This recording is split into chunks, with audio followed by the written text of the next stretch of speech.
Birthdays, anniversaries, weddings, whatever the occasion, it just got a little more personal with meaningful photo gifts from Shutterfly.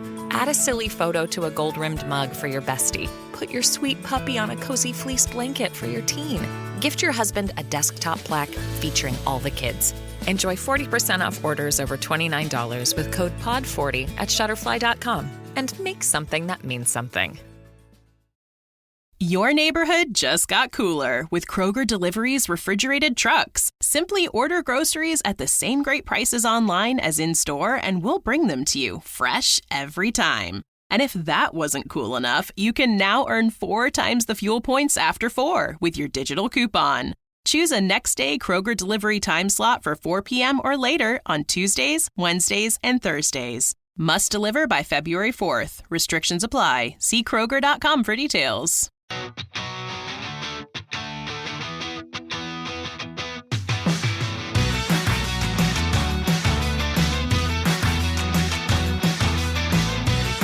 Welcome back to Rams Up, your favorite LA Rams podcast.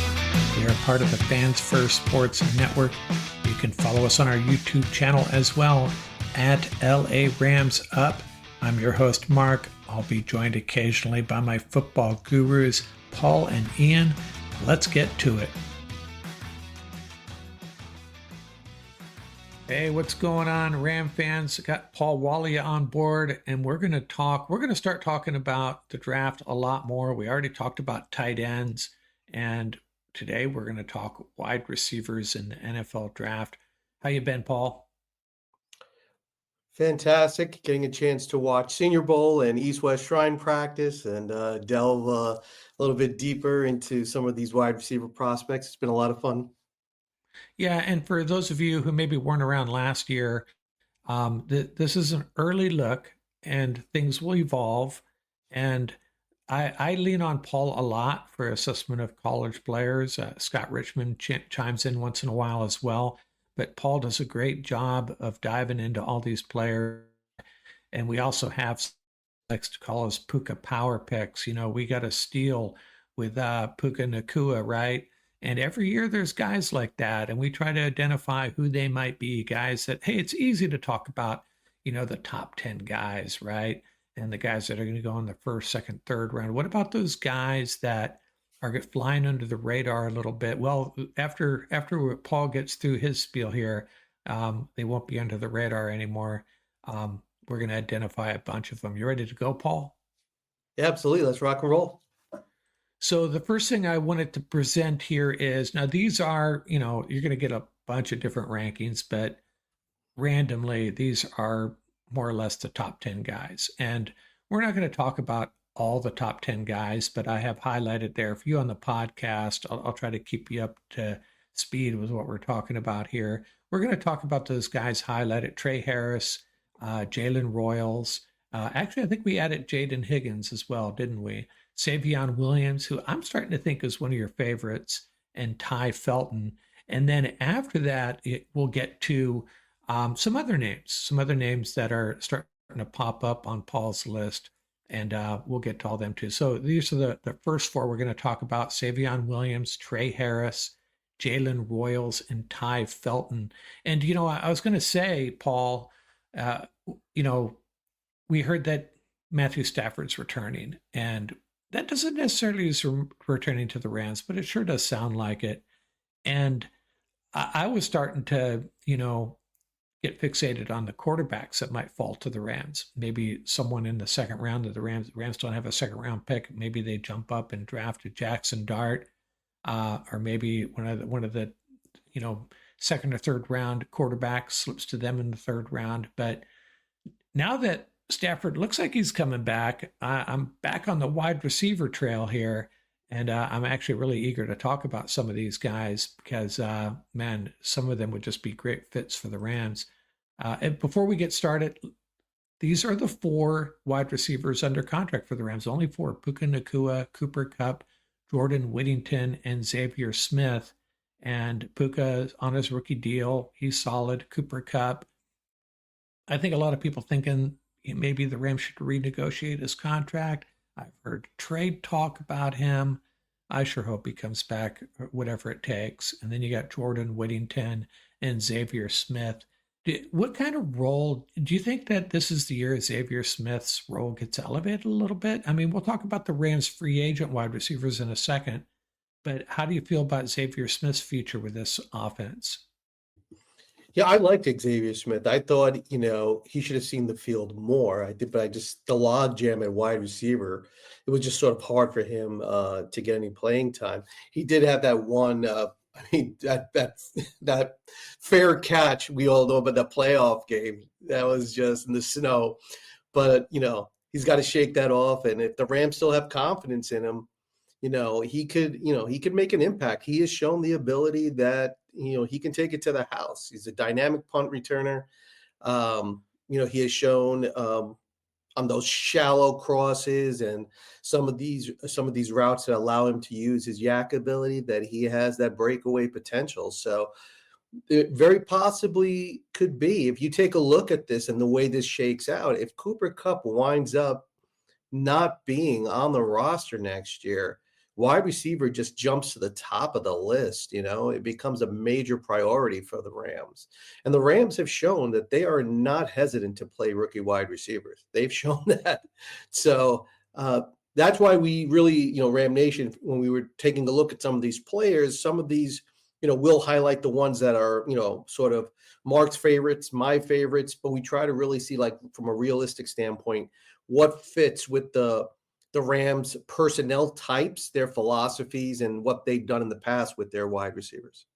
Yeah, and what throws a little wrench into the works is, we've been saying all along, get Jordan Whittington some more touches, get Xavier Smith some more snaps, and diversify the offense. And Ian and you have been arguing that for months. And then you heard Sean McVay the other day, one of the things that held them back is, they when guys get dinged up, they don't have the bodies that can fill that specific role.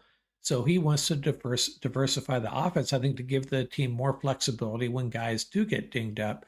I don't know if that's good news for Xavier Smith. Maybe it is, but man, to me, it's kind of a no-brainer. I think Sean McVay, as brilliant as he is, may have been kind of painting himself into a corner over the last 2 years by just being so predictable in his, alignments and play calling. But I assume that you and Ian are both on, both probably feel the same at this point.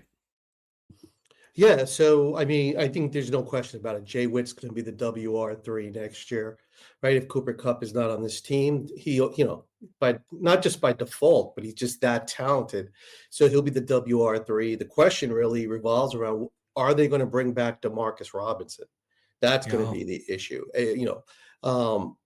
Based on everything that's happened this season, right? He had that incident, the DUI. So that may sort of cloud that a little bit. However, if he does come back, if your trio winds up being Puka, Demarcus, and Jay Witt, then your WR4, you could take a close look at that. But if the money that they're going to have to spend to retain Tyler Johnson and Demarcus Robinson is really not a lot. Then the other question becomes, what do you do with Tutu? The versatility that he's talking about when we talk about wide receivers, Ram Nation, could be, we don't know, because in Sean McVay speak, it's very different than any other type of language. So is he talking about versatility, wide receivers being able to play outside as well as the slot, that X, Y, Z, to have that what we call position versatility when you talk about wide receivers? Some players are exclusively slot receivers. That's where they do the best work. Then there are some receivers that can play outside and inside. Someone like Puka is a great example of that. And when we were talking about it during the season, we were saying that one of the issues that was popping up over and over again, that Cooper, right? Super Cooper only plays the slot. That's where he does his best work. Therefore, the only other openings are on the outside positions. Now, depending on the situation, you could always move players around. That just because a person's a slot receiver doesn't mean they have to line up in the slot all the time. So when he's talking about versatility in wide receivers, what he's probably referring to is the ability bringing in receivers that can hit all three, the X, the Y, and the Z. And I think that's what he's referred to. I think he's spot on about that. Yeah. And for those on the podcast, the Rams' 3 unrestricted free agent wide receivers, Demarcus Robinson, Tutu Atwell, and Tyler Johnson, and they combined for 99 catches, 1,358 yards, and 8 TDs, 7 of those belonging to Demarcus, of course. Another reason why it might be prudent to bring him back if they can. So let's talk about these wide receivers in the draft. The first one on our board here, Trey Harris out of Ole Miss, 6'3", 210 pounds, runs a 4.55. Tell us about Trey Harris. What do you like about him?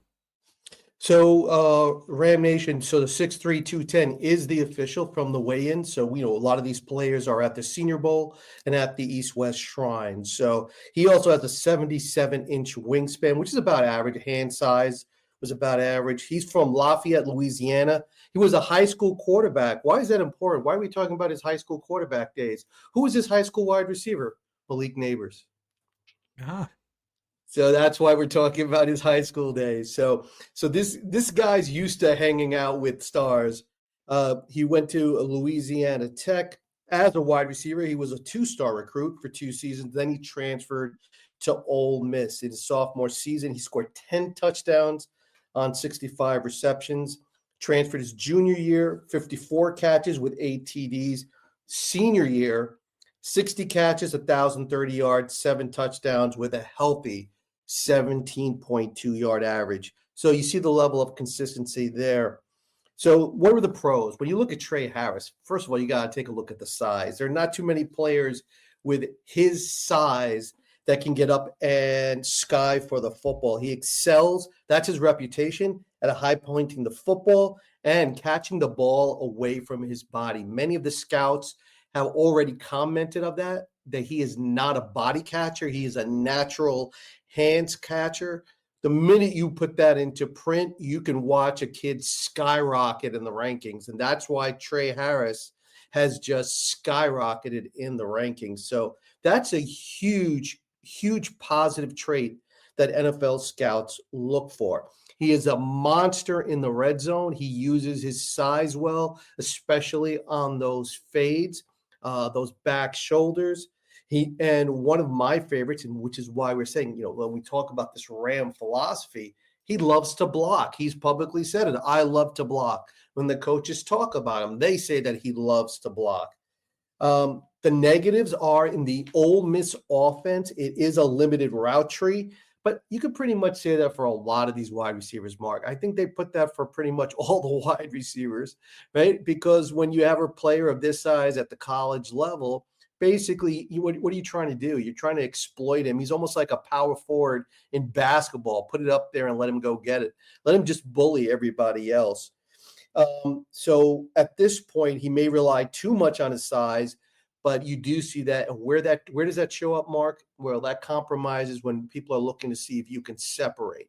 So the questions that they have about Trey Harris and pretty much every large wide receiver coming out of college over the last, decade is that ability to separate, that ability to beat the press at the line of scrimmage. Can they beat press coverage? And does he have that elite speed? So that did not show up a lot on tape, that him just watching Trey Harris run away from people. So he's a player that when we go for the dash for cash, as they call it, the combine, so his combine numbers are going to be huge for him, So I think he's a great wide receiver prospect. I think he just has that natural knack of body control. So Ram Nation, when you watch him, don't just watch the highlights, watch the entire game. He has a natural feel for football. This kid is a football player. He likes the physical element of it, and I think that's a characteristic. We're talking about, our superstar Puka, right? That's just something that, not all wide receivers have. And when you have a wide receiver with that physical element, with that physical mindset, it's a huge advantage. He's already halfway up the chart to success. So I think Trey Harris is a legitimate prospect. The only downside is I think I think he's going to do well at the combine. I think he's going to be out of the Rams' reach. Yeah, he's not going to go in the first round, but he'll go in the second round for sure, I think. Late second. We'll see. These big wide receivers, they are really, really sought after in the NFL now. So it's a hard call. Sometimes they get penalized because their 40 times are not the greatest. We saw that in this previous draft, right? But I'll be surprised if he makes out of the first round. I really will. If he has a great combine, I'll be surprised. Yeah, it's predicting what McVay is going to do with that first round pick and Les Snead. It's really hard to say at this point. Is he they're going to jump on I think they could still draft a tight end. They could draft a wide receiver. They could trade back. I don't see them trading up, but yeah, we'll have to see. The other thing about this wide receiver class, Mark, which is going to be interesting, it's unique in the sense that you don't have a lot of these eye-popping prospects. So it's sort of weird as players are getting elevated. It creates that gap sort of in the middle. So you have prospects up top, you have prospects that we're going to talk about that are undervalued, but not too many in that middle tier of the draft, because a lot of those middle tier prospects are going to wind up getting elevated. So this draft is going to be weird. Either you get your, the receivers you love early, or then you're going to have to wait a little bit and grab them late. Yeah, there could be a big run on wide receivers and then a lull and maybe that second wave into the third round, and one of them falls to the Rams. Let's talk about the next guy. Who do we got? I know I'm talking to you offline. I have a feeling this is one of your favorites, Xavier Williams out of TCU. Another big wide receiver, huh? Yeah, a legitimate size there too. He was listed as 6'4" and change, 225. Holy moly. This kid is an absolute monster. He's one of my favorites. When you watch him in games, it's just a matter of time before he just takes one to the house. He is a Texas native, 3-star recruit. He played quarterback as a high school senior. He returned kicks at TCU during his freshman year in 2020, then took over a starting role in 2022. He finished that year with 29 receptions and 4 touchdowns. And then he put together a season of 41 receptions, 4 touchdowns, and 500 yards. And then a season of 60 catches, 600 yards, and 6 touchdowns. So what do we always talk about? That progression. We want to see the receivers be consistent and get better. And that is what he has done. He also added 51 and 6 on the ground. That's 51 touches with 6 touchdowns on the ground. So he gets it done when they give him the ball. He turns into a running back. He has solid size, solid length. This is what I love about it. We just talked about alignment versatility, being able to hit the X, the Y, and the Z. He can play outside without an issue, tough as nails. Excellent catch radius. We talked about this with the tight ends. My favorite characteristic is the catch radius. Ask any quarterback how they feel about their wide receiver's catch radius. He has increased his receptions every successive season. He can do it on the ground as well as the air. This particular year, 12 total touchdowns, 6 and 6. 6 in the air, 6 on the ground. Strong hands, can high point the football. Crazy acceleration from stop to from a dead stop. He can just get it up to high gear. The only downside is that, as a wide receiver, he didn't get a chance to run the full route tree at TCU. The way they utilized him was really to get him the ball in space and let him just outrun the defense. So he really has to develop that wide receiver IQ and that feel for the passing game. But I think, and this is my opinion, what do you think, Mark? What do you think Coach Yarber would do with a kid like this? This kid would be what? A superstar within a season or two? Yeah. He would teach him the nuances of that. So, some of the things, Ram Nation, what are we referring to? Like moves off the line to get free in terms of running his routes. He's a decent blocker, but he definitely can improve his blocking, but he does like to block. The one issue that really stands out when they talk about Xavier Williams has been his drops, his concentration drops. This year, unofficially, they have him down as 8 drops. Now, Mark, for 60 receptions, that's a lot. But once again, you have to take a look at how they're utilizing him. So I think this is a kid that is completely undervalued. He's getting a lot of hype, which is great. But I think if you take a look at a lot of the different pundits, his draft position's all over the place. I think this is a player that is definitely going to be undervalued. And taking a look at who we have as our wide receiver coach, the Rams wide receiver coach, and the work he has done with Jay Witt, King Kupp, right? Puka, he has a track record. All right. When we had Robert Woods, this kid, you hand this kid over to Coach Yarber, his nickname's gonna be Savion Superstar Williams. Nice. Yeah, one thing that I consider the Rams might do, they've been so successful, waiting on wide receivers, and maybe they do that again, and maybe they pass on the highly ranked guys. But yeah, maybe I've noticed that too. I've seen Williams mock late first and then in the third and fourth. So exactly. So I think as we get closer to the combine and post combine, as these things start to solidify and as the thinner positions start to really unfold, which I think up top, I think wide receiver is fairly thin. So this kid has a potential to either go through the roof in terms of the rankings or remain undervalued, where the Rams could really pull off a Brinks job. Okay, let's move on to Jalen Royals, Utah State, 6 feet 205, 4.38 speed. So this guy is more, Jalen is more in tune with the typical measurables of a Rams wide receiver, maybe a little bit faster than Puka and Cooper coming out of college for sure, but 6 feet 205. He's kind of in that wheelhouse that they've been typically draft. How do you feel about Jalen Royals out of Merlin Olsen's alma mater? That's right. So, you know what's interesting?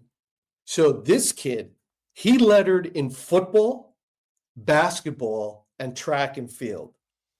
So when we talk about this kid and his ability to run, it's totally legitimate. So when he was in college as a senior, he had 26 catches for 455 yards and 4 touchdowns. He committed to play college football at Georgia Military College. Okay. He didn't really blow up. He exploded on the scene when he transferred to Utah State in 2023. He played all 12 games, made 68 catches for 1,023 yards and 15 touchdowns. He was ranked second on the team in receptions. Mark, his 15 touchdown receptions set a new single-season school record. But more importantly, his 7 touchdowns of 50-plus yards led the nation. This is the kind of kid that he gets the ball in his hand and he just keeps on running. He has that style of football. When you watch him play, what's really interesting, they ran a lot of – it was like watching that old West Coast offense.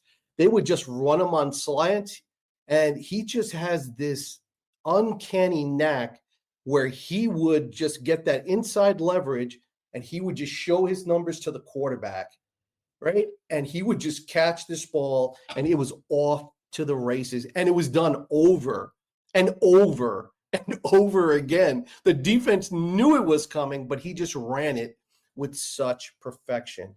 Unfortunately, in 2024, he had a season-ending foot injury in October. But prior to that, he had already, by October, Mark, he had already racked up 55 catches for 834 yards in only 7 games. He had a 30-plus yard reception in 4 of his senior year games with 6 touchdowns. That shows his big playability.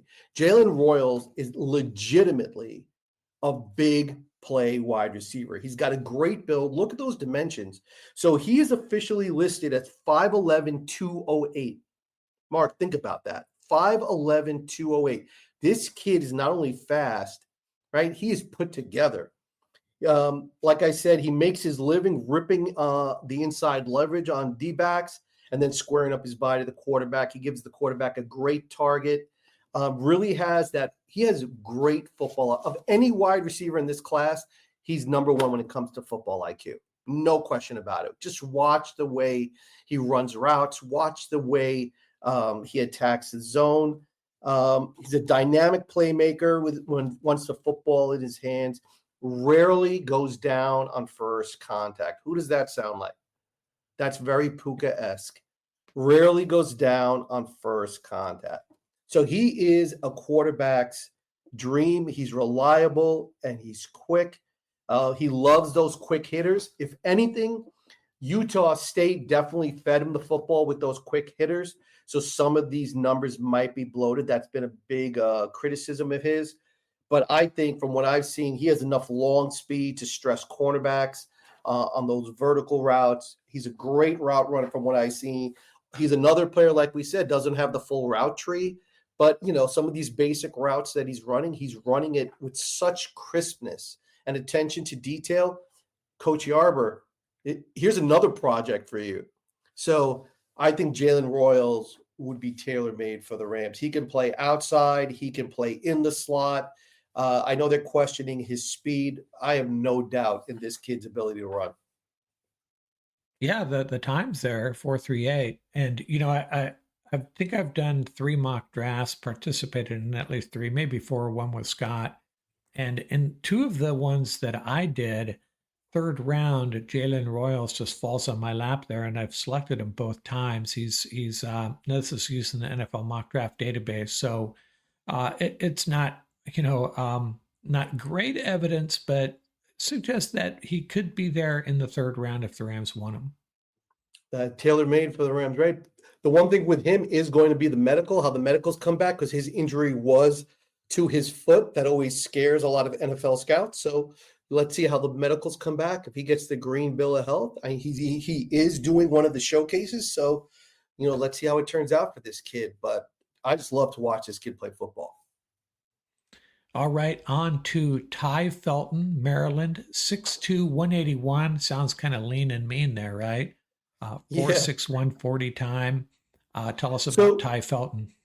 Yeah, so his running mate at Maryland was actually one of my favorites, but we included Ty because we were saying that, when the Rams are looking for certain types of players, he is a player that might be very appealing to the Rams. So his official size measurables came out to 6'1", 185, right? He's called the Maryland Speedster, right? So they call him Ty Track Meet Felton. So he was a 3-star recruit out of high school, 2.5 years of starting experience with Maryland, became a full-time starter in 23. Look at his receiving line was 48 catches, 723 yards, 6 touchdowns, a very healthy 15 yards a catch. First team all conference honors this past year, which was a breakout season for him. Listen to these numbers: 96 receptions, 1,124 yards, 9 touchdowns. So in terms of positives, if you take a look at alignment versatility, he has experience playing the slot. Mark, he spent 25% of his snaps playing the slot. Not bad, right? The rest of the time he was at the boundary with success, largely at the Z. He's improved, what we said, from junior to senior year. That's something that we said was really, really important. Maryland used both their receivers in sort of like I don't want to say unusual, but I would say atypical for the type of receivers they had. They ran a lot of slants, a lot of screens, a lot of outs. So, which was surprising for a receiver with his speed. So he's another one that needs to develop the ability to run the full route tree. It would have been nice to see him go vertical a little bit more, but he did show solid acceleration, long speed. He does have the ability to make defenders miss. That's important for Mark. For a lot of these speed receivers, some of them are very straight line type receivers. He definitely shows that he's got the wiggle to make defenders miss. So when we start talking now about some of the negatives, well, the scouts, they love to use the term negative. I don't really see them as negatives. I mean, it is what it is. They say his size and frame is somewhat average at 6'1", 185. I would say there are a lot of receivers with that size and frame.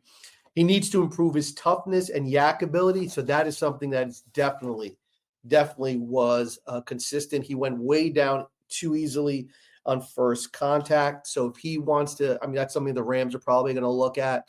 They would love to see him run through some arm tackles and try to take it to the house.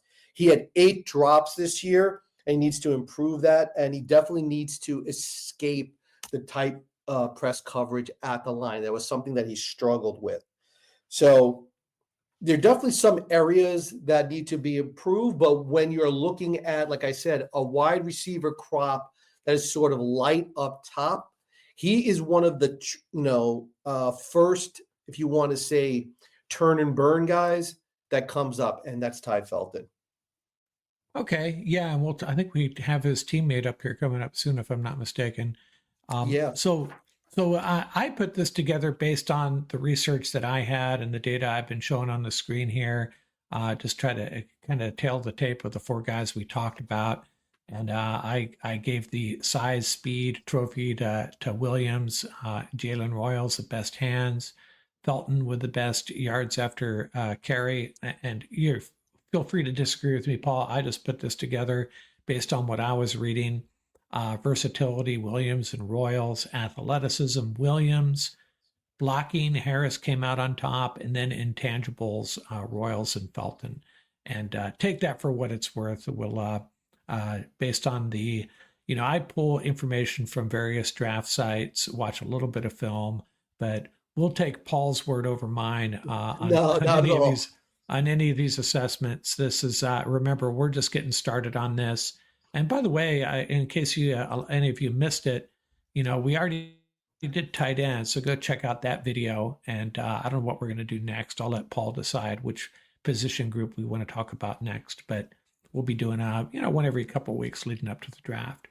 So here's some other guys. These are your early Puka Power picks. You reserve the right to change your mind. And we have 3 guys listed, Matthew Golden, and this is just page 1. There's a couple more coming up. This is, we have Matthew Golden out of Texas, who seems to be rising up some draft boards. Caden Prather, the Felton's teammate at Maryland, and Jack, and we're deliberating how to pronounce his last name. We've decided it's Jack Besh out of TCU. So walk us through these 3 guys.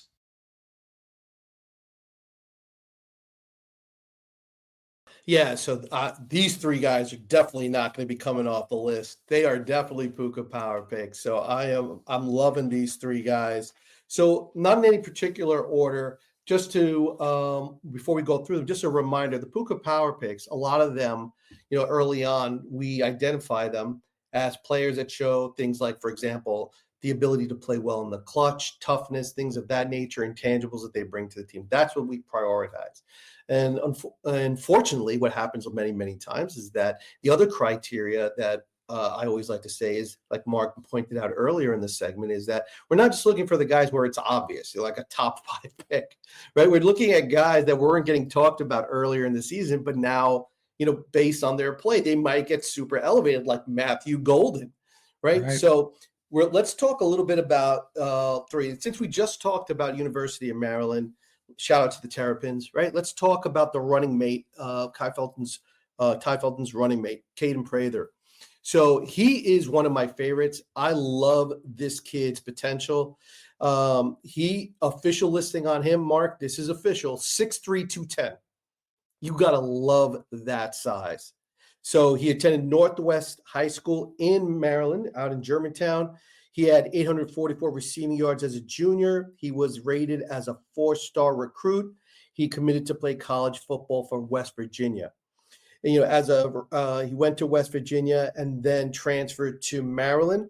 He played for Maryland and put together a season, his first season, 42 for 665 yards and 5 touchdowns before finishing his collegiate career with 56 catches, 624 yards, and 4 touchdowns. He established a reputation for going high and snatching the ball away from defensive backs. There you go. That's exactly what we're looking for, right? The ability to attack the football, high point the football. So he's already established that reputation. He was their top red zone threat. So that's something that was a major check that box off. He's a big, well-built wide receiver. From everything that I've seen, he has the strength, the focus, and the body control. I want to talk about the focus for a little bit. You can throw it up, and there are all sorts of different things happening, right? Defensive backs hanging all over you. The ability to focus and to block all that out and still make the catch, That was something that stood out when I watched him on film, and I really, really thought that was special. He can consistently move the chains. That was another aspect. So it wasn't just in the red zone. He was able to get them clutch first downs. And like I said, great body control. There were a couple of times twisting and turning down at the sideline, going up in the air and coming down with a foot in bounds. I thought that was really fantastic. He has shown the ability to improve from year to year. He improved in drops. So Mark, last year he had 8 drops. You know how many drops he had this year? 1. There you go. So very, very important. So the ability to work on those, your areas of deficiency and improve upon them, something great. There you go. There's a little bit of evidence. I loved his competitiveness. He has that eye of the tiger. He also has that yak capacity, something that he could further develop. When people talk about, well, what are some of the drawbacks? Well, Maryland, like I said, they use their wide receivers in a very unique way. Mostly, in his case, mostly hitches, curls, and whip routes. His long speed wasn't really showcased. So his athleticism doesn't really show up until you see him make one of these spectacular catches. But, when you watch him in the game, he's a willing blocker. He's got great size. I think he would be dangerous. So the area where he really has to develop now is that intermediate area where the Rams really covet, right? Those digs, those outs. So I think that's something, and obviously those posts. So that's something I think this kid will have no problem mastering. I think he would be a great fit for the Rams wide receiver room. I love his size. I love his tenacity. He has all the intangibles that would make him a success in Horns. Absolutely. And who you got next here? The next one I want to talk about is my buddy. Let's talk about my buddy Besh, because he's one of my favorites. So the first thing, just want to point out, so Ram Nation, from the Rams Up crew and the rest of Ram Nation to the Besh family. Besh's older brother was one of the victims of the horrific incident on New Year's Eve in New Orleans. So first off, we just want to pass along our condolences to Tiger Besh. So this kid is just I think it's a slam dunk. If he's available, I think the Rams are going to grab this kid. At what point in the draft do you think?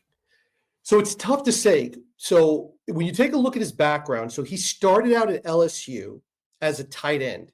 He got injured, and what was sort of like a backstory of that was, and it was almost like a running joke at LSU, was, is he a wide receiver or is he a tight end?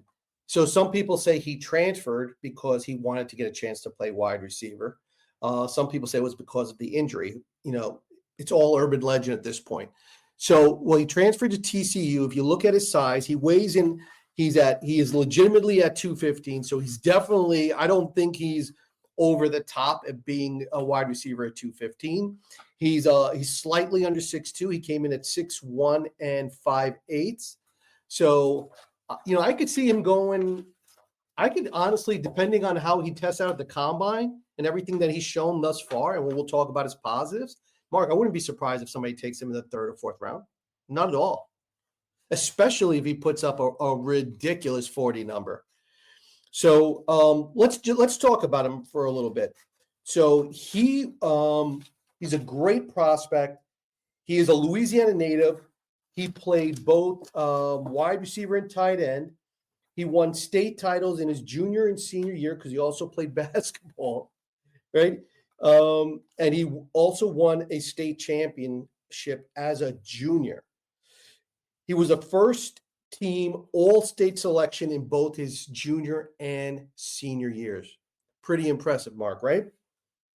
He played for the school's basketball team. Listen to this, Mark. They won 3 consecutive state championships. Wow. So this kid is used to walking off the field and looking up at that scoreboard and seeing his team on the winning side, right? And we know Puka Nacua can play in the NBA, at least according to Puka. So maybe. And he made that very clear when he dunked the basketball, right? According to him, that's the only skill you need to score in the NBA. Yeah, maybe Jack and him can play for the Lakers a little bit. We'll see. So the Rams will have the best pickup squad in all of Los Angeles. So he was a 4-star recruit, top 10 player in Louisiana.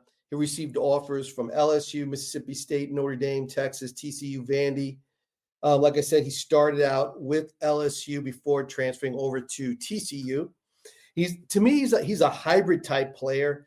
What I love about this is that he desperately wants to play wide receiver. So that doesn't necessarily mean that you have to utilize him as a traditional wide receiver. So he's super physical. The first thing that jumps off when you watch him is that he is super physical, and his blocking will just make you like pause it and rewind. He is blowing people up.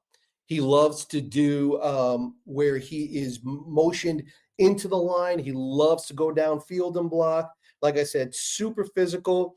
His yak ability is off the charts. Once he gets the ball in his hands, Mark, he cannot be tackled with just one person. He's an unselfish team player. He's the type of player, I'll tell you why he's a great pick for the Rams. He's not the type of player that only flourishes in a high volume system. Do you know what I mean? There are some wide receivers, they need the ball funneled to them to be successful. They can't go 6 or 7 downs without touching the ball. He's not one of those players. So I think he would be a perfect complementary wide receiver in the Rams wide receiver room. I see him as one of those. I think this is a common position in the NFL. It's going to be even more common moving forward. He is going to be a great power slot for the Rams, a big slot. Why would that be beneficial for the Rams? Mark, guess who we could move off of the slot every now and then? Puka, and save a little bit of wear and tear, because you don't lose anything in the blocking. I mean, there's no way this kid is going to be in the same class as Puka in terms of pass receiving. But in terms of a developmental wide receiver with the potential to give you a lot of bang for your buck in his rookie season, this is the kid. He destroys zone coverage. He has a natural feel for being a wide receiver and developing that sort of, if you want to say, that connection with the quarterback. He's one of those kids we talked about, always open, like your boy from last year, McConkey, right? Always open. Football IQ is off the charts, and a natural leader on the field. He can play outside, and there's a lot of tape on him playing outside and being successful. And he can play inside. The only question that people always bring up about a player of this size at wide receiver when they play outside is, does he have enough top end speed to break man coverage and to get off the line? This kid is super physical. I think he would have no problem handling that press coverage. So I think if there's any one receiver in this draft that is tailor-made for the Rams, this kid is it. Yeah. Now, the next guy, Matthew Golden, he's been rising a little bit on the draft boards I've seen, but you really like this guy as well. Yeah, so you remember when we were watching the college football playoffs, I said this kid, if he ever came to the Rams, and what did he do? He wound up catching the touchdown and making that huge play, right? That sent it into overtime. So, I really like this kid, and one of the things that really stood out for me is that he has that combination of speed. He's a natural wide receiver. The kid can do it all, man. He runs great routes. He's just electric. He's got speed to burn. He is from H-Town. Shout out to H-Town, right? And he went and attended Klein Kane High School, where listen to this, Mark, 167 receptions for 3,200 yards and 32 touchdowns, while also rushing for another 4 touchdowns. That's quite a career, right? He initially committed to play college football at Texas Christian, and then he later switched commitments to the University of Houston. 33 starts between Houston and Texas, in 22, 38 receptions, in 23, 38 receptions, and 58 receptions in 24. Okay, there you go. There's that consistency. He was a 1-year starter at Texas. He led the team, like we said, with 58 receptions, 9 touchdowns, and Golden was golden when the lights were brightest. He came up big in the playoffs time and time again for Texas, came up with big play after big play. In terms of his size, he weighs in. Officially, he's at 6 feet 195. That is not small at all. Great long speed, great burst. He's able to create explosive plays in the blink of an eye. And his route running ability, Mark, I was really, really impressed. For a speed receiver, he knows how to throttle it up and down. That is the key, Mark. When you have that kind of speed, you have to know when to put it in full gear and when to keep it in third and throttle up and throttle down. So I really like that about him. So he's not just a deep threat.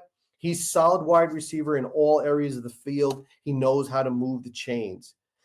He knows how to get open underneath. He knows how to get open in those intermediate ranges to keep the defenses honest. Solid hands. From what I saw in big games, he just wants the ball. Well, what's going to be the one knock against him? Well, his injury history. So he's missed a couple. He's battled injuries a couple of years over the past few seasons. In total, not too many missed games. He got 5 missed games prior to 24. He got hurt again in that Ohio State game. We saw that he missed a significant amount of time. His concentration dropped over his career, 14 drops over the last 3 seasons, but career low 3 drops this season, Mark. All right. That's something you got to work on. Yeah. That's it. Right. You put in the work. That's exactly what we want. His run blocking is not the best. I think the term that was used was lackluster, but he definitely is a willing blocker. He just has to, make it a priority. And listen, look, when he comes to the Rams, that's going to be a priority. The kid is clutch. He can play the Z. He can play the slot. He can play the X from day one. His speed is undeniable. Talent is through the roof. Problem is, Mark, like you said, he is not just rising. He is flying, and he's a hot commodity, and it's just going to go higher because I think he's going to have a great combine. I think he's going to be out of the Rams' target range, but I really like him. He's one of the, technically he doesn't meet the criteria for Puka power pick because he's going to be wind up being in the top 20, 25. But listen, this kid, he's got a lot of the intangibles that you don't often find for a player with his type of speed. So I like Matthew Golden.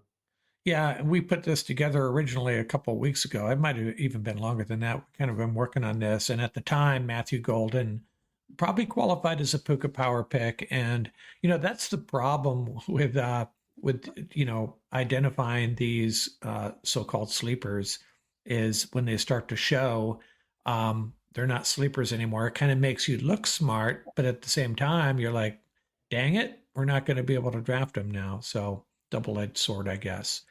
Yeah, so we said that about Jared Verse, and look what happened. Jared Verse wound up falling into our lap. So you never know. Right.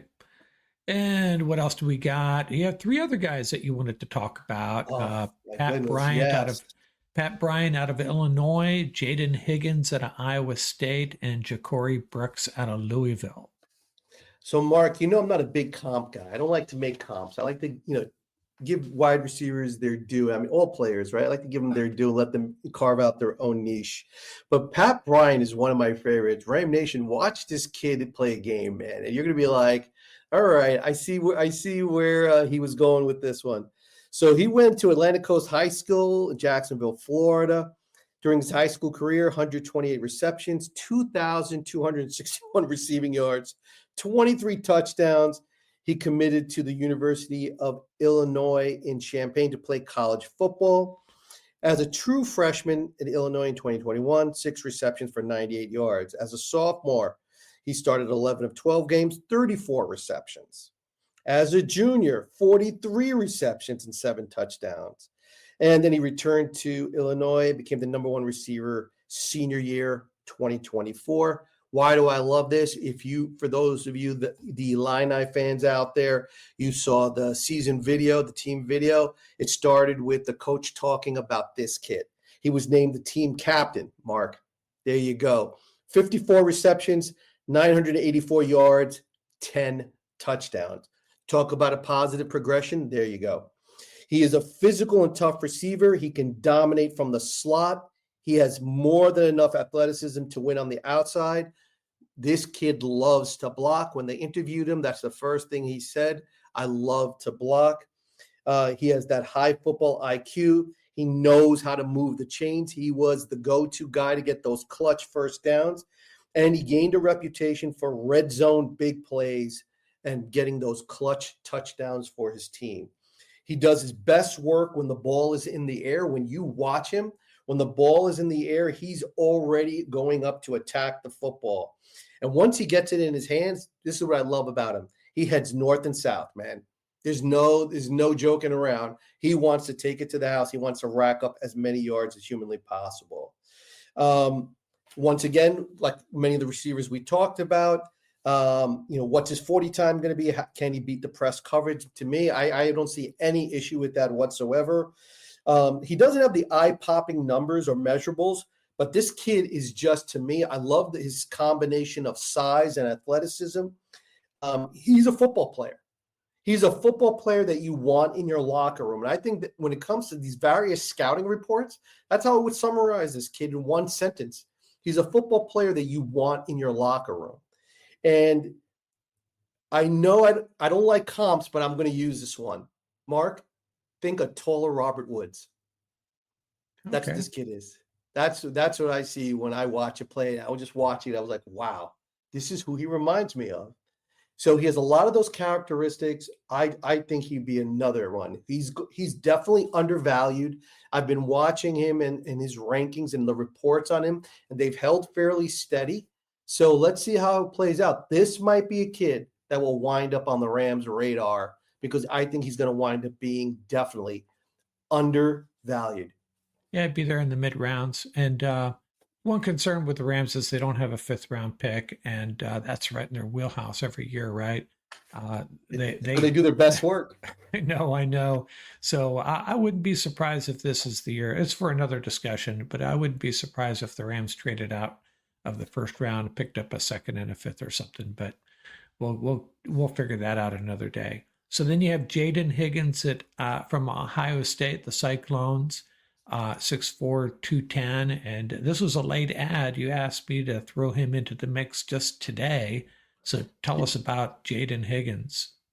Yeah, so he was a player I liked from the beginning, but I wanted to make sure about his actual measurables and everything else. But more importantly, I wanted to see, because Iowa State runs a very interesting system, right? They run a lot of slants, right? A lot of slants and a lot of double moves when you watch him play. So I just wanted to see a couple of things before I formally because I really liked him from the beginning. I think his combination, and we'll talk about it in a second.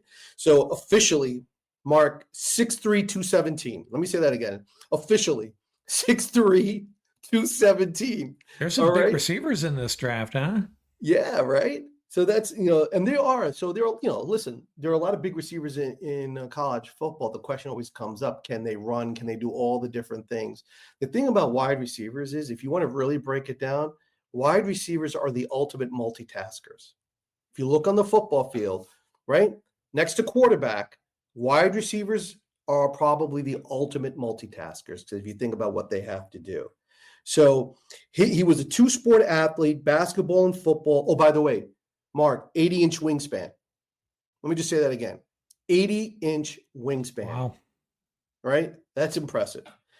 Right? Basketball and football. He attended Westminster Christian School in Palmetto Bay, Florida. He was a 2-star recruit and committed to Eastern Kentucky University to play college football. Played 2 seasons at Eastern Kentucky, recorded 87 receptions and 13 touchdowns. He transferred to Iowa State. In his first season at Iowa State in 23, he started 12 of 13 games, 53 receptions, 983 yards, 6 touchdowns. In the 23 Liberty Bowl, he set a school bowl record with 214 receiving yards in one game. All right, there you go. In 24, 87 receptions, 1,183 yards, and 9 TDs. He was 10th nationally in total receiving yards, right? So this kid put up some serious numbers. So he's not just a huge target. He's got solid hands. He's got acceleration. The kid loves to run downhill. When you watch him play, he's got that Puka love of the game. He's got a smile on his face. He doesn't shy away from physicality. He doesn't run away from tackles. He's looking for contact. He can go up and sky for the ball. He's a true outside receiver with big playability. And what do the Rams desperately need? A true outside receiver with big playability. He scored a TD in 15 of 26 college games. That's pretty impressive, right? He played and the other thing which is really interesting, Mark, what's the connection to the Rams? Who was the offensive coordinator in 2023 for Iowa State? It's Rams assistant coach Nate Scheelhaase, who is now interviewing for other positions, right? So he was the OC at Iowa State. So there you go. There's your Ram connection. So it might be a little inside info in terms of what Jaden Higgs can do for the Rams. So when we talk about some of the drawbacks here, basically this is what we're looking at. He did not run a full route tree. He was basically used largely on slants and flies. What I thought was really cool, he ran a ton of double moves. So for a young kid to have that experience running all those double moves, that's going to be super useful in the NFL. But he needs to develop that full route tree like we've been talking about for a lot of these receivers. Does he have the deep speed? Does he have the ability to release and those moves off the line against those long NFL man press corners? So that's something that's going to be really, really interesting. And to showcase, that's something that a lot of people are going to focus on. He's definitely a kid that needs some coaching up. But like I said, that combination of personality and size, I think, man, this kid, he would thrive working with Coach Yarber. He really would. And Ja'Cory Brooks out of Louisville, taller receiver, 6'3", 195. And by the way, I wanted to point out, I wonder, the last big receiver, there's probably been others, but I know Quentin Johnson coming out, he was one of those big receivers. Yeah. And I wonder if guys like him, he struggled a bit, right? I wonder if guys like him have actually cooled the market on big wide receivers a little bit. Just a thought. But Brooks is a taller, leaner wide receiver, it looks like, huh? Yeah, so his measurables actually came in 6'1", 191, which I thought was interesting, right? Because when you watch him, I agree with you. I thought he was taller, but it came up as 6'1", 191, which is still that's no slouch. That is pretty much prototypical of what the Rams draft, right in that range anyway. 6'1", 6'2", 195, right around there. So he's from Miami, Florida. I'll tell you why I like this kid. So, and Mark, I shared a little bit of the trivia with Mark. I love to find these connections, to the Rams or to some sort of, something interesting. Because I think that's sort of, for me, when you look at the intangibles, I think that's important. So Ja'Cory Brooks, from Miami, Florida, he attended Booker T. Washington High School. Junior year, he caught 99 passes for 1,280 yards, 18 touchdowns, Mark, to win the state title. That's bananas. You got to love that. He then went to Alabama, where he had one good season. Then he was beset by injuries. He transferred to Louisville for 2024. He only had 3 catches in 2023 because of injuries. But when he got to Louisville and he got a chance to get healthy, he exploded for 61 catches, 1,013 yards, and 9 TDs with a 16.6 yard average. He was named to ESPN's top 100 players, first team all ACC. Okay. So what was interesting about him is that I think when you watch him, he's definitely a dangerous wide receiver. He's got the length, he's got the speed, and he's got the toughness. You don't get recruited to Alabama unless you are tough as nails. Would you agree? So that's why I think he's another sort of undervalued wide receiver. Listen to this stat, Mark. 11th most yak yards in the country. There you go. When you talk about toughness, he's taking those short gains and he's racking up yards. He had 5 100-yard receiving games. And this was the part I shared with Mark. So he's the 4th Louisville player to have 1,000 yards and 9 TDs in a season Who was one of the others, Mark? There were only 3 others. One was Tutu Atwell. Oh, wow. There you go. And who was the other one? Dion Branch. And then the third was Arnold Jackson. So there you go. So Tutu Atwell is on a very distinguished list, and so is this young kid. So there's your Ram connection right there again. So he consistently, when I watched his, like I said, I don't just watch the highlights, I watch the whole games, which is why it takes a while. But he consistently came up with big plays in big situations for his team. That's what you want to see. Look my way. You want that player to say, look way to the quarterback, look my way, I'm going to be open. He can play outside. To me, he looks at the best when he plays the Z. He could definitely play in the slot. He's a solid blocker. He did have, like we talked about, he did have a career that had in 2 seasons a bunch of different injuries, but he did have a healthy 2024. Once again, his game seems to have developed on those short routes and those deep routes. In the NFL, you really have to learn to develop those intermediate routes for the Rams, those digs and those square outs, not just the deep flies and the underneath routes. This kid is the perfect replacement if Tutu leaves, in my opinion, right? I think this kid would be the perfect replacement. I think he's going to run a surprising 40. This kid is a burner. He has the potential to be much more. He is tenacious, and he has that clutch ability. I think he is the definition of Rams sleeper. So Ram Nation, definitely keep an eye on this kid, because this kid I think is going to surprise. Okay, Ja'Cory Brooks, write that name down, everybody. And now there's 3 other guys that I wanted to talk about real quickly. I'll talk about 2 of them real quickly. These are names that I threw out there, and then you added one as well. And the one guy, I did a mock draft, and full disclosure, my first mock draft, I really didn't know what I was doing. And I just kind of jumped into it and started picking names. Some of the guys I knew, a lot of them I didn't. And I got to I think it was the 6th or 7th round. And I already had one wide receiver, and this Nick Nash from San Jose State was staring me in the face, and I had no clue who he was, and I selected him. And then I went back and looked later on, and afterwards I was like, okay, who'd I draft? And I was like, oh, holy crap, this dude has quite the resume. 6'3", 195, the FCS Triple Crown winner, 1,244 yards, first in the nation, 15 receiving touchdowns, first in the nation, 62 catches, gaining a first down, first in the nation. And I don't know if he's going to be a successful NFL player, but he's worth being aware about, because he just struck me as the type of guy, the Rams could draft this guy in the 6th or 7th round. Who knows? And I don't know, was he on your radar, Paul? Or you certainly knew about him, but how do you feel about what are his prospects of succeeding in the NFL? So when you texted me, what was the first thing I texted back? By the way, he was the Triple Crown winner, right? Right. So, so what's interesting about him, who he's very similar to from last year? McCaffrey. Because Nash is also a converted quarterback.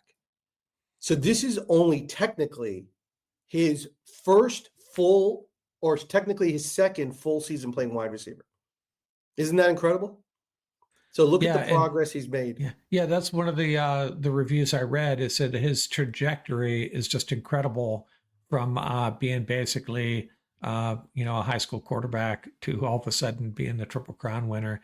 It's just a guy to be aware of. I have to do some more, watch some more film and see what this guy really brings to the table. But he just struck me as, his resume struck me as the type of guy the Rams would like. And the other one I added was Tez Johnson out of Oregon, and he's gonna give some of you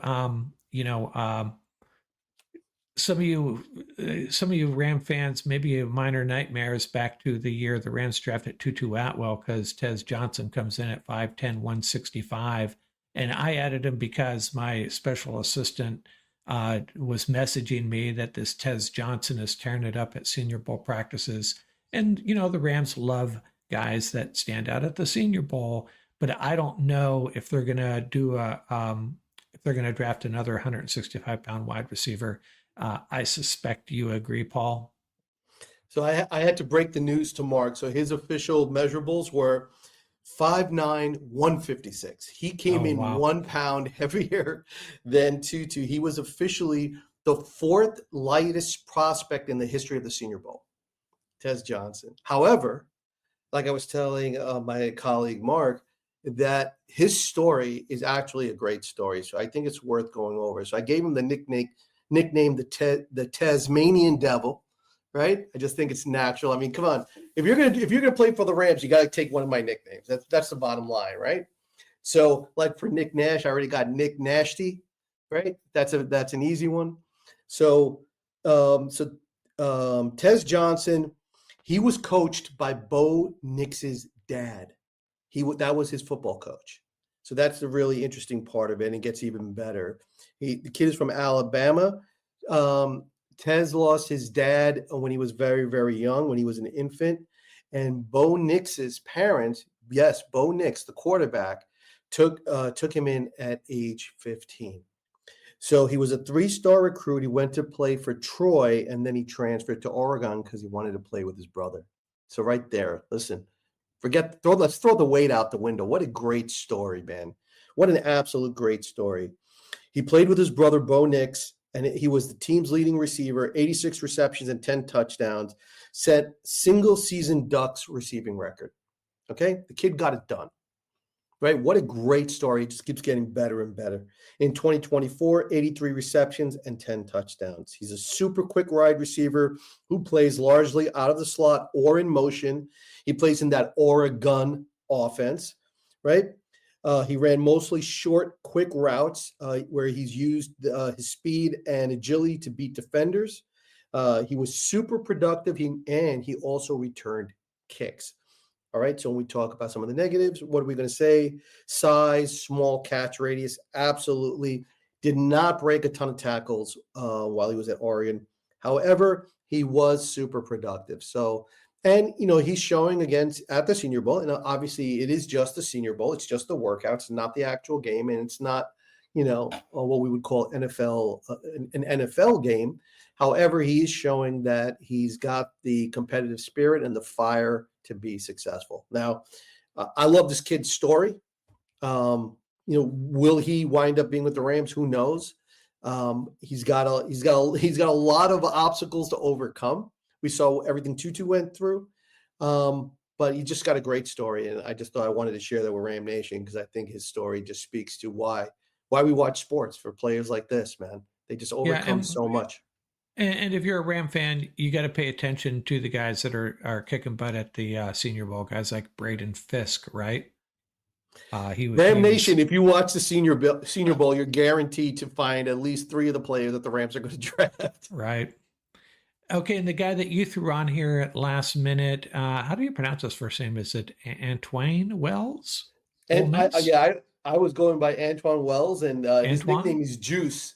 His nickname is Juice. Yeah, Antoine is a name I'm familiar with. I've just never seen it spelled like that. So let's go with Antoine Wells. I might be saying it wrong. So everybody just calls him Juice Wells. So every time I was watching his games. So he's from Richmond, Virginia. He's at the East-West Shrine. 6 feet 203. That's where he came in. So rock solid with, if you just take a look at the build, that's right where the Rams like to take their receivers. He did have 5 years of eligibility. He started off at James Madison, and then he played with Spencer Rattler at South Carolina in 22. That's when he had his best season. He was the top receiver there, 68 catches for 928 yards and 6 touchdowns. And then in 23, he hurt his foot, and he missed a bunch of time. In 24, he then transferred to Ole Miss.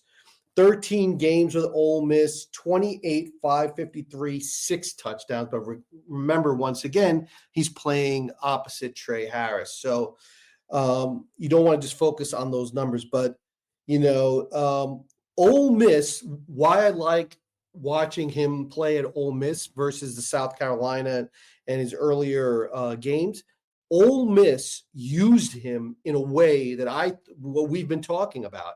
These players that are not just fast, but they have this combination of size and speed. Ole Miss used him in many more vertical routes, so much so he had the 6th longest depth of target at 17.8 yards in the country, because they use them on many more vertical routes. It makes it mark. So there's your illustrative example. They used him, and look at that. He was number 6 in the country at 17.8 yards downfield, average depth of target. Something that I thought was really, really interesting.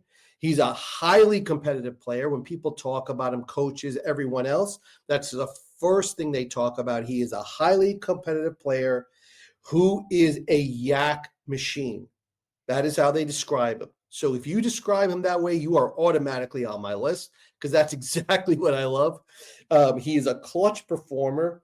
Some of the downside will be the injury history. So the medicals are going to be really, really important, and teams that are willing to look the other way on some of that injury history. And right now, he doesn't have all of that walking into the wide receiver room with all those requisite wide receiver skills. He doesn't have that just yet. But once again, when you have probably arguably one of the best wide receiver coaches in the NFL, and Coach Yarbs, you don't worry about that, right? Because we know what's going to happen, right? Once he gets his hands on this kid is going to wind up being a machine. So I just love this kid. I think this kid is going to be super undervalued. He is going to be a late round steal for the Rams, and he's going to make them look like geniuses. This kid's got the competitive will that you see in players that are successful in the NFL. Okay, another name to remember. And I wanted to talk briefly before we wrap things up with, where the Rams might draft a wide receiver, but a bunch of veteran wide receivers, a bunch of veteran free agent wide receivers out there. Stephon Diggs, T. Higgins, Keenan Allen, by the way, is pretty much publicized. He wants to come back to LA to play for either the Chargers or the Rams. Amari Cooper, Chris Godwin, a couple of years. I would have jumped all over that. And then 2 ex-Rams, Brandon Cooks, Robert Woods, Marquise Brown, DeAndre Hopkins, Mike Williams, Darius Slayton, KJ Osborne, a couple others. Tyler Boyd is a guy that I also thought might fit the Rams a couple years ago. But I don't know if any of these guys really make sense for the Rams. Who knows? I don't know what price tag they're going to be asking for. But, of all of these, I think I'd want Demarcus Robinson back before any of them. Do you agree? Yeah, I think it's just a natural fit for Demarcus Robinson to come back. I think also Tyler Johnson too. For the money that they paid for Tyler Johnson, I think people are just continually just sleep on him. I mean, this is a guy, man. He's like a mini tight end out there, man. The physicality, the brute force that he plays with, and he's got great hands. So I think the Rams can really not really have to deconstruct the wide receiver room, but they have enough players there, and if they can hold steady, they can bring in some sizzle in the draft and have a really, really nice rotation, really. So I don't think it's as bleak as at first blush when you look at the wide receiver situation. So I think where it's really going to be, where the pivot really is on what they decide to do with Demarcus Robinson. Yeah, and the health of Cooper Kupp. Are they going to restructure his contract? Is he contends that he's still capable of playing some really good football? Where does he fit in? But right now, I think the sure things in this offense are really Puka and Jordan and Xavier Smith to some Jordan Whittington and to some degree Xavier Smith. But I think, in my opinion, they don't have all the comp picks this year, just the one for Raheem Morris. So they don't have that, a bunch of picks like they have in the last couple of years. They could accumulate some picks if they wanted to trade out of the first round. But I could see them drafting 1, possibly 2 wide receivers still if they'd have to accumulate some additional picks to go with 2 wide receivers in this draft, I think. But I wouldn't be surprised if one of those first 3 picks, the first round and the 2 in the third round, one of them is going to be a wide receiver, would be my guess. Yeah. Because the reason I say that is, 4th round, yeah, they could go 4th round. And then again, assuming they don't make any moves, which they probably will though, you go from the 4th round to the 6th round. I don't know. I think they'd have to use one of those first 3 picks for a wide receiver.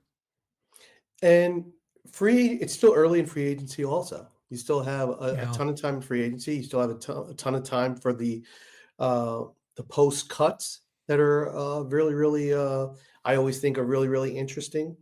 But yeah, I think, if you look at this draft, this draft, when it comes to wide receivers, you got some heavy hitters up top, but you got a ton of value at the bottom. Yeah. Same thing at yeah. running back. Same thing with running back. Running back is really, really deep in this draft. There are a lot of running backs that when you take a close look at them, you're like, wow, there's some really, really nice, and some people like to use that term, rotational running backs that you can make your RB3, and then in a year or two, you would not be surprised if they're an RB1. Yeah, and you're actually almost making me change my mind. We've identified some really good wide receivers that could be there in the 6th round. So maybe they go that route. Maybe they try to wiggle their way into the 5th round, and they use those early picks. We're going to go all over the place right now, but not knowing what's happening with Lyric Jackson, maybe they need to spend an early pick on a left tackle. That's entirely possible too. So I think Alaric's coming back. I think you could put your money on Alaric coming back. Yeah, but that's going to be a real key to this draft. What's happening with Lyric Jackson? Because again, assuming Matthew Stafford is coming back, we need a Lyric Jackson, or we need to sign someone like Cam Robinson or draft a high pick in the draft. And there's a couple tackles that I think I'd be okay. Well, maybe we should talk about left tackles next. There's a couple I think that I would maybe feel okay plugging in there on day one at left tackle, but that's a pretty big deal in this offense with Matthew Stafford back there. You better be dang sure they're going to be able to get the job done, or everything falls apart. And don't be surprised, because they're probably going to give Noteboom his walking papers. So don't be surprised if the Rams go for a tackle early in the draft, maybe even round 1, to really set them up for, when the Havenstein Monster decides to retire. So that'd be a nice way, bring back Alaric Jackson, draft because, the reality is, next to quarterback, when the opportunity presents itself and you have that opportunity to take a quality tackle, you have to do it.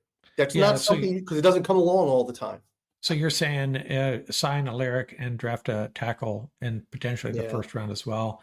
Yeah, and if you look at the Rams tackle situation, then it immediately goes from doom to to much more rosier spectacles. And there were a lot of things that came together for the greatest show on turf.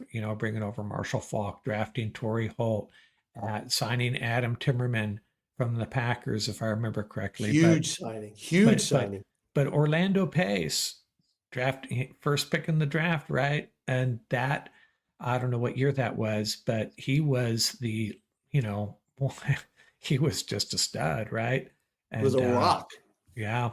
You never worried about the left side, right? That's how you know he's a great tackle. We never talked about that side. Right. And shout out to the greatest show on turf, Tom Newton. Remember Tom Newton? Unsung hero of that offensive line. There you go. Yeah. Well, good discussion, Paul. Maybe. What do you want to do next? Do you want to talk tackles, or you want to talk cornerback? What do you want to talk about next? I'll start putting together some stuff. Yeah. The Ram Nation, throw some position requests in the comments. We'll hit one of those. My personal favorite is anything on defense. I love to talk defense. Well, we could definitely do O-line next. I think there's some really, really interesting O-line. And when we get to D-line and when we get to running backs, Ram Nation, you are going to be shocked at the depth of this draft. There are some real interesting and really impressive mid to late round picks at running back and D-line that are just going to knock your socks off. Yeah, and we're going to need some linebackers, but it's difficult to talk about inside linebackers with the Rams because they're not going to draft any, right? So what are we doing talking about inside linebackers for? If they draft one, they'll trade them for a 7th round draft pick in 2027 in a couple of years, and then I'll end up with the Seahawks. Well, you never know. McVay seems to be tweaking the perspective a little bit. I think he sees that it may be time for a little bit of, not a wholesale shift, but a little bit of a shift in certain arenas. So we might see that. And I've always taken the position when it comes to the draft that I always say this, you have to take the best player available, right? It's very hard when you draft just for your particular need. And I understand the rationale to some degree, but you cannot fill every, nook and cranny through the draft. That's just, you can't do that. And you that's have where to, when the opportunity presents itself, you really have to look at the draft from a value perspective. If the opportunity presents itself, go get the player you want. Look what they did with Fisk. Look what they did with Verse. Look what they did with Corum. Look what they did with Kinchins, right? They got maximum amount of value from the picks that they had, and it paid huge dividends. Yeah, and there's two great examples of that, and Ram fans may disagree with me, but when they drafted Aaron Donald, I was like, what are we doing? Yeah. We don't need... Many people did, yeah. Our defensive line is fine. And then when they drafted Todd Gurley, I was like, what are we doing? What are we drafting another running back for? We had like three, Benny Cunningham. I forget the other guy's names, but we had three decent running backs. It wasn't an area of need. And here we are drafting. I still remember that. I remember that so clearly. And I was like, holy crap. I was excited, but I was really surprised. But, both those picks worked out okay. That's right. So when the best player is available, there's a reason that player is called the best player.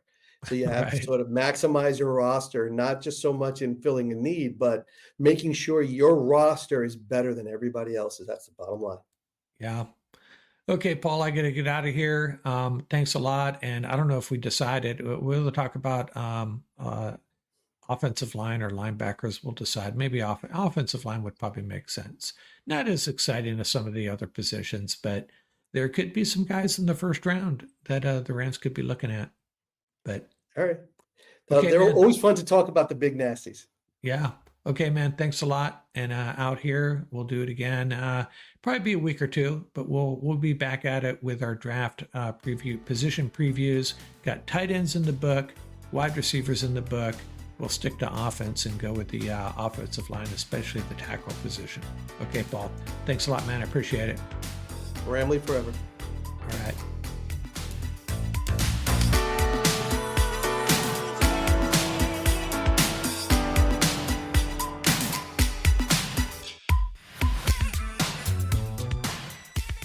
That's going to do it for this episode.